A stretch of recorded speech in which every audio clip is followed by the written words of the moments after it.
Ils n'avaient que cela en tête depuis le départ de Monaco. Les rescapés de l'Africa Eco Race ont enfin touché du doigt leurs rêves. Rouler sur les bords du mythique lac Rose, rien que pour le plaisir, afin de boucler cette incroyable aventure, faite de douleurs, de souffrances, mais aussi de plaisir. Au programme donc ce dimanche, les 22 derniers kilomètres de secteur sélectif entre Niocob et le lac Rose. Mais avant d'arriver à Dakar, ils ont vécu tout cela.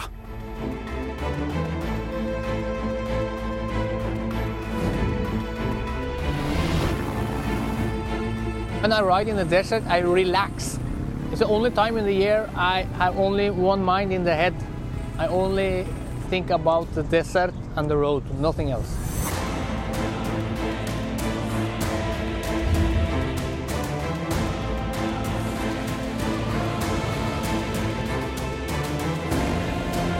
Africa is my dream, biggest dream.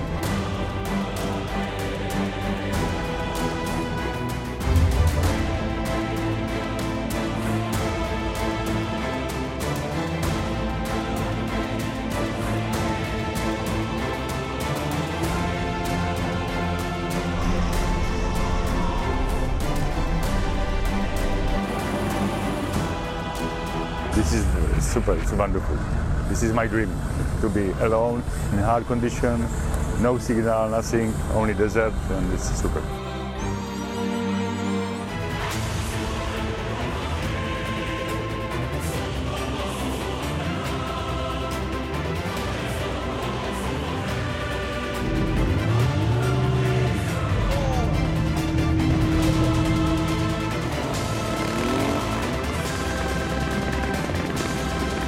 I love the desert, in fact, and speed and car.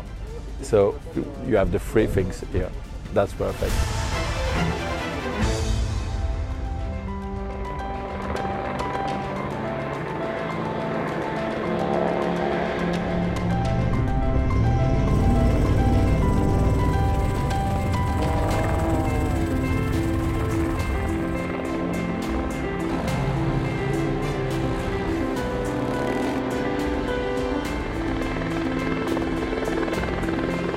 Et jamais je m'étais dit un jour peut-être que j'allais être sur un rallye et faire copilote avec mon père en fait. Donc aujourd'hui c'est un peu un rêve qui se réalise.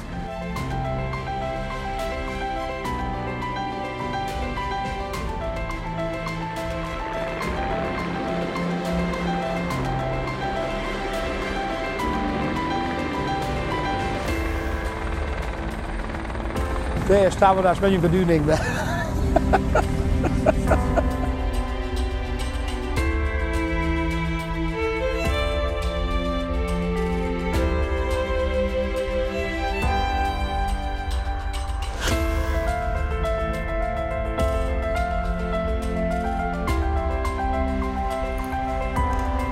Mi piace l'avventura e scoprire posti nuovi e quando entri in qualcosa di fantastico puoi solo sognare.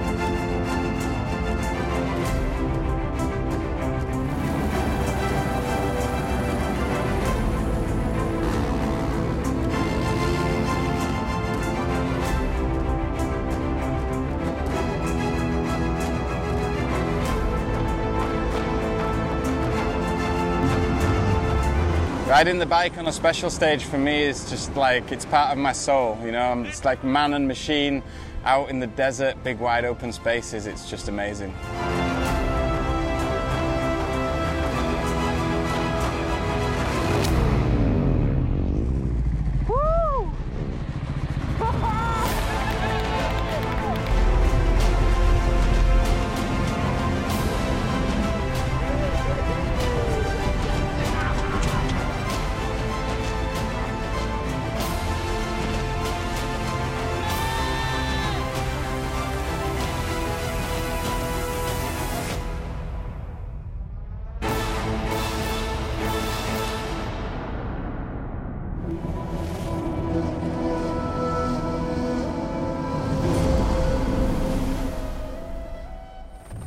Au départ, à Monaco, il y a 15 jours, ils étaient près de 80. Ce dimanche, ils sont encore 61 à pouvoir s'élancer de la ligne de départ sur les bords du lac Rose, 60 derrière Alessandro Botturi. L'Italien a remporté 3 spéciales, tout au Maroc. Dans le sable mauritanien, il a ensuite joué stratégie afin de ne pas avoir à faire la trace pour les autres. Stratégie payante pour une nouvelle victoire plus compliquée que celle de l'an dernier. Cette année, la course était beaucoup plus difficile, beaucoup plus dure, parce qu'en Mauritanie, il y avait beaucoup de vent. On ne voyait absolument rien. En plus, les étapes, elles étaient vraiment très compliquées, très difficiles. Et je suis très content. Au général, Botturi triomphe avec 3 minutes et 59 secondes d'avance sur Ulf Valsetter. Potskit prend finalement la 3e place aux dépens de Paolo Rucci. Le jeune Konrad Dabrowski, 18 ans, finit 8e.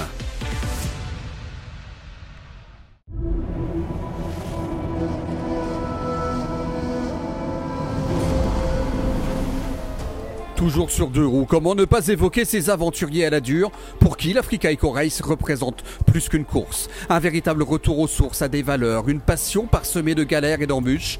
Les Motul Extreme Riders font le rallye dans les mêmes conditions qu'il y a 40 ans. Objectif, arriver à Dakar avec seulement 2 mâles. Ce sont de vrais bourlingueurs, de vrais aventuriers. Et le plus fort d'entre eux cette année est français. Il s'agit d'Amaury Baratin. Pour ce spécialiste de la vitesse sur circuit, faire le rallye en mâle moto seul sans assistance est une philosophie. Pas question de le faire autrement, alors gagner le Monaco-Dakar donne une saveur encore plus importante à cette aventure. J'imagine pas autrement, si tu veux. Je veux être responsable de A à Z de mon résultat ou de mon non-résultat, mais si ça merde, je vais m'en prendre qu'à moi-même. Quand ça marche, je veux que ça soit pour moi. C'était le seul objectif quand je suis parti. Et puis c'est vite devenu de gagner aussi la malle moto, donc j'ai réussi à accumuler les deux, donc c'est top. Le classement des Motul Extreme Riders est donc le suivant. Succès d'Amaury Baratin devant le Suédois Berglund. Coup de chapeau au Sénégalais Mamadou Bokoum, 3e et accueilli en véritable héros par des centaines de supporters au Lac Rose.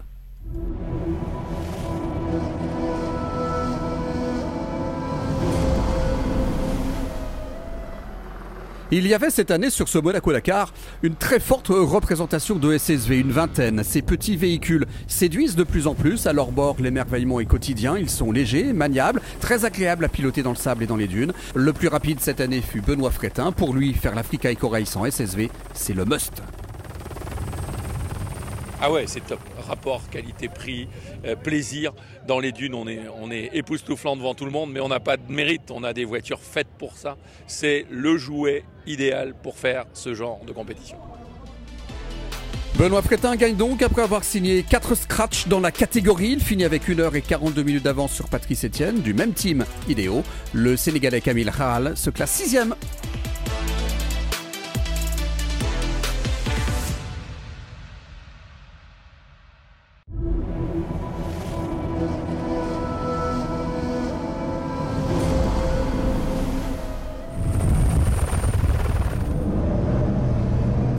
Du côté des autos et des camions, il y avait une 60aine de véhicules au départ avec évidemment un seul objectif, arriver à Dakar. 49 y sont parvenus. Dans la catégorie camion, le plus régulier de tous est celui qui a profité également des mésaventures du Belge Bowens, c'est Miklos Kovacs. Le Hongrois accroche l'épreuve à son palmarès pour la 2e fois après son succès en 2010.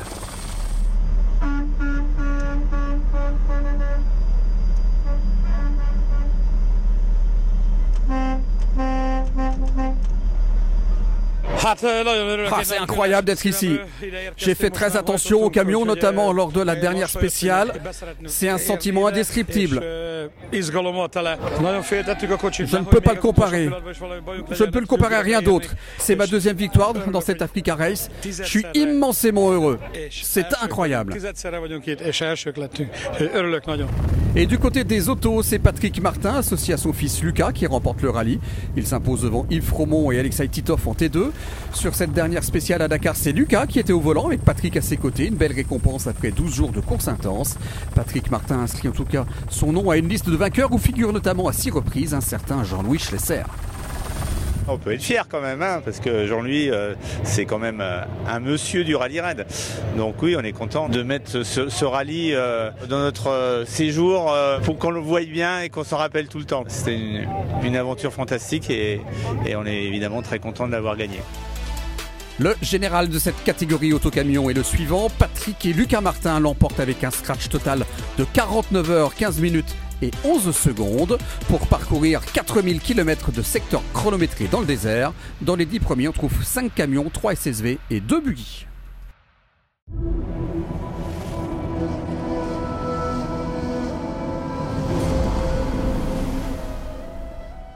Au soir donc de cette ultime journée de course, nous sommes allés à la rencontre de Jean-Louis Schlesser, un directeur fatigué mais tellement heureux de voir son bébé grandir.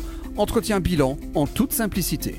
Il n'y a pas eu de très gros pépins en moto, c'est toujours mon angoisse. Hein. Moi ce que j'ai toujours peur, c'est qu'il y ait un accident. Et puis bon, il y en a eu quelques-uns. Les hélicoptères ont bien travaillé, mais finalement tout est bien qui finit bien. Une belle victoire et une belle victoire en mal moto, parce que pour nous, la mal moto c'est important. Nous avions 17 mal moto quand même, avec Motul. Alors Botori, oui, il n'a pas laissé de chance à Pal, qui finit malheureusement à 4 minutes, mais enfin tous les jours c'était chassé-croisé, un qui gagnait, l'autre qui gagnait. Alors Martin, c'est sympa parce qu'il fait équipe avec Yves Fromont. Il court depuis longtemps l'Africa Race et que ce n'est que juste récompense qu'il gagne cette course. C'est dommage pour Yves Fromont qui lui aussi est un charmant garçon. Ils ont la même équipe. Yves a été en tête à un moment et puis c'est Martin qui gagne. Bravo à lui en tout cas, et c'est une personne vraiment qui le mérite. 10 ans après, il a failli gagner la première édition. Et puis là, il gagne. Bon, moi, je suis vraiment heureux pour lui parce que c'est vraiment une personne qui a la joie de vivre. Quand il gagne une spéciale, il est fou de joie, il appelle tout le monde, il offre des verres. Il essaie de partager sa joie avec tout le monde. Donc c'est quelqu'un qui présente vraiment le bon état d'esprit d'Africa Eco Race. Fretin, ils ont fait une course magnifique. Hein. C'est quelqu'un d'extrêmement attachant. Il a amené à la victoire. Et d'ailleurs, aujourd'hui, la deuxième voiture de son équipe a fait le scratch. Donc c'est vraiment formidable. Hein. Ils ont une bonne équipe. Ils sont organisés comme des professionnels. Ils n'ont que ce qu'ils méritent, c'est-à-dire une victoire. Cette course, cette année, c'était peut-être la plus dure. Et je suis surpris de les voir à l'arrivée. Bon, bien sûr, ils ont pris des pénalités. Il y a certaines spéciales qu'ils n'ont pas pu faire parce que c'était trop dur. Mais surtout pour Nicolas Dutot en moto avec ses 2 accompagnateurs. Je veux dire, moi j'avais la chair de poule, le voir comme ça arriver. D'ailleurs, j'ai une anecdote à ce sujet. J'étais au CP Essence et puis à un moment donné, j'entends parler un pilote à côté de moi qui parle dans son casque. Je dis mais il parle à qui? Et je me retourne et je vois arriver Nicolas tout doucement, presque à tomber. Je me suis jeté sur lui pour tenir sa moto. Et ça m'a fait vraiment quelque chose de... Ça m'a bouleversé de le voir essayer de faire cette course. Il faut un courage incroyable. La plus belle image pour moi, je l'ai eue en avion. On est passé au-dessus des énormes canyons, dont la passe de Nega. Alors, je crois que même les assistances qui sont venues d'Atar à Tijika ont été bluffées par les paysages. Voilà, c'est ainsi que s'achève cette 12e édition de l'Africa Eco Race. Avec pour tous des images plein la tête et on se dit maintenant évidemment à l'année prochaine. On se retrouve dans un an. D'ici là, portez-vous bien. Ciao.